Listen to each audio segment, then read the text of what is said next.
Welcome to Facts TV News, where everything is true. Man killed in Manchester crash, woman hospitalized. A man died as a result of injuries he sustained in a motor vehicle crash on the Melrose Hill bypass in Manchester on Monday morning. The deceased has not yet been identified. According to police reports, the man was driving a BMW sedan uphill towards Mandeville when he lost control of the vehicle and crashed into a utility pole. A woman who was also in the vehicle was injured in the impact. Both victims were taken to hospital, where the man was pronounced dead and the woman admitted. The incident occurred approximately 1 a.m. Gabriella Morris, new PNPYO president. Senator Gabriella Morris has been elected president of the People's National Party Youth Organization, PNPYO. 4 vice presidents were also elected at the organization's National Congress on Sunday. A general secretary and other senior positions will be filled on Sunday. Morris is the opposition spokesperson, youth and entertainment, and chairperson of the PNP's Junior Shadow Cabinet.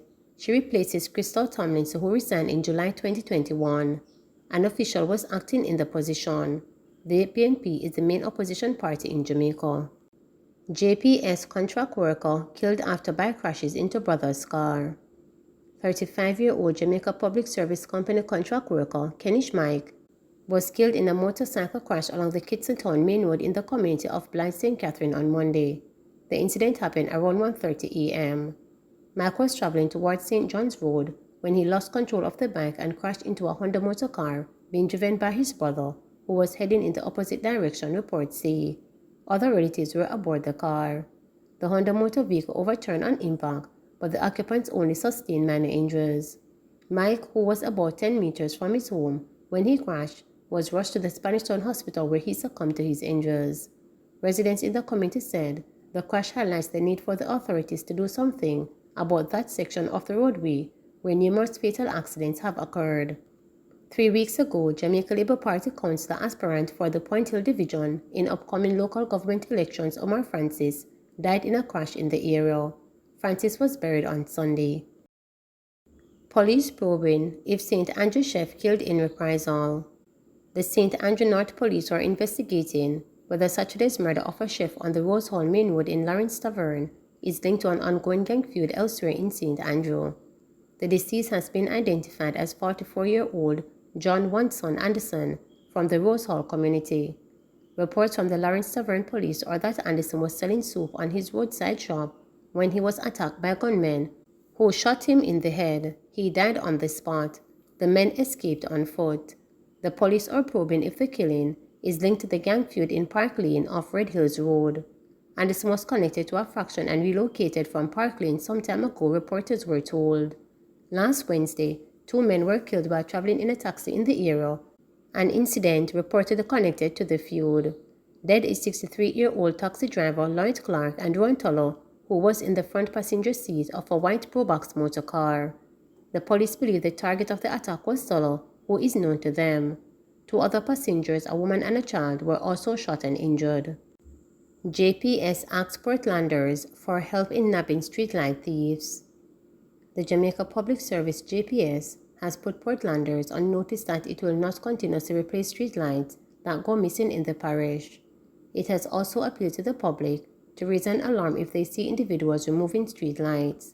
I want to make it clear, in the first instance we will replace, but anything after that is not us, declared JPS Customer Care Manager for the Area North, LeVar Allen. There is absolutely no way a streetlight can be taken down without another one being put up. If you see anybody at all removing streetlights, take a picture of the person or the car and give it to us or your counselors. We will try and track it down. We are not going to be taking down a street lamp and not putting up another. Allen was speaking at the most recent monthly meeting of the Portland Municipal Corporation. The JPS is on a drive to convert 488 HPS lights across Portland to the more LED type of lights, but theft is a concern. According to Allen, there are 57 streetlights missing. Of that amount, 22 are LED. Other parties across the country have recently complained of streetlights going missing. Councillors displeased at departure of St. Elizabeth Police Chief. Frustration was the dominant sentiment last Thursday as councillors of the St. Elizabeth Municipal Corporation said goodbye to Superintendent Dwight Daly who has headed the St. Elizabeth Police since January. Having served for just over 6 months, Daly is moving on to CIB headquarters in Kingston. He will be replaced in St. Elizabeth by Superintendent Kenneth Chin, who formerly led the Portland Police Division. Daly struck a humorous note and drew chuckles at the monthly meeting of the municipal corporation when he framed his transfer order in the context of Ernie Smith's 1970s reggae classic, Duppy Gun Man. Smith's song painted a picture of a man fleeing for his life, leaving his lady behind on hearing an order, "Don't move," from an unseen source. In his case, said Daly, a voice said, "You need to move." Former mayor of Black River and PNP's councillor of the Balaclava Division, Everton Fisher, was not amused as he expressed regret at Daly's imminent departure, even while applauding that he described as the police chief upward mobility. Fisher recalled that for years he has questioned the approach of the police high command in transferring divisional heads from St. Elizabeth after just a short time in command. He said he was particularly displeased in the case of Daly, whom he said was doing a good job. Fisher said he found himself wanting to ask the police commissioner why. Said Fisher, "As soon as somebody gets settled and starts to lift the bar for the standard of policing, there is a transfer. And for the past 3 years, we have had this happening. As soon as somebody gets settled in and begins to do some work, a new man comes." He praised Daly for extraordinary work, especially in the era in and around Black River, St. Elizabeth capital.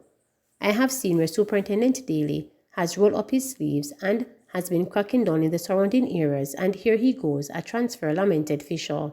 He called for staff orders related to transfer to be considered more carefully and suggested that feedback from affected communities should be sought. Fisher said he believed that there had been their consultation prior to the decision to transfer Daly. Residents of St. Elizabeth would have been very displeased. "It's part of the trend. I wish you well, but I am not very sure how quickly policing will return to the standard you set," Fisher told Daly.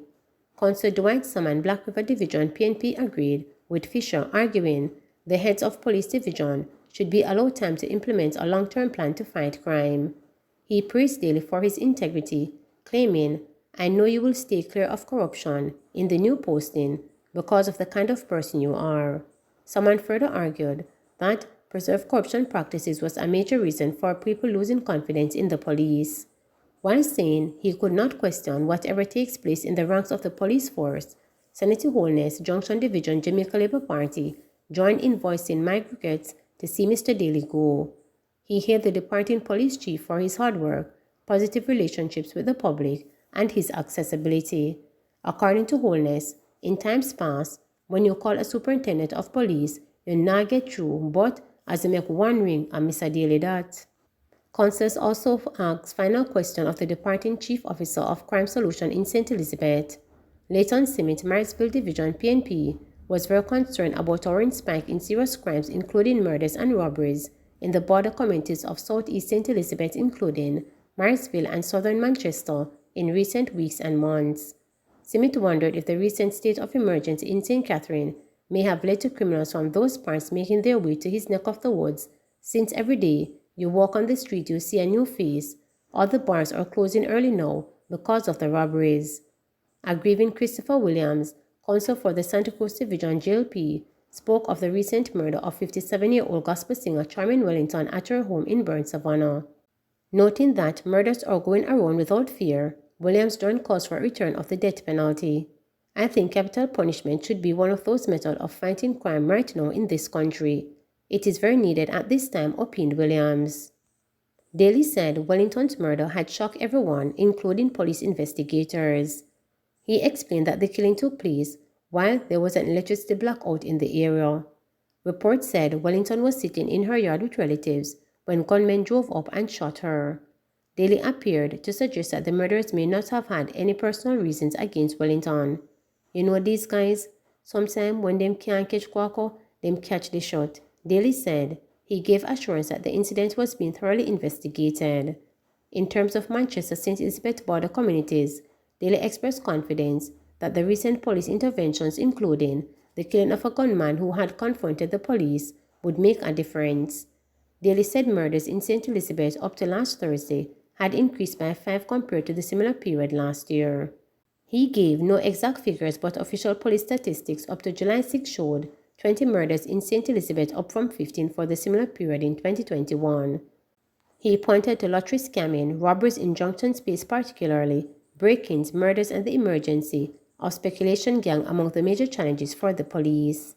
He recalled that earlier in his command, the police had been confronted by criminals in Newmarket in the parish northwest, leading to the death of one man and the detention of 4 others, including men that were eventually charged for the murder of a Chinese couple at their retail store in Southview, Southern St. Elizabeth late last year.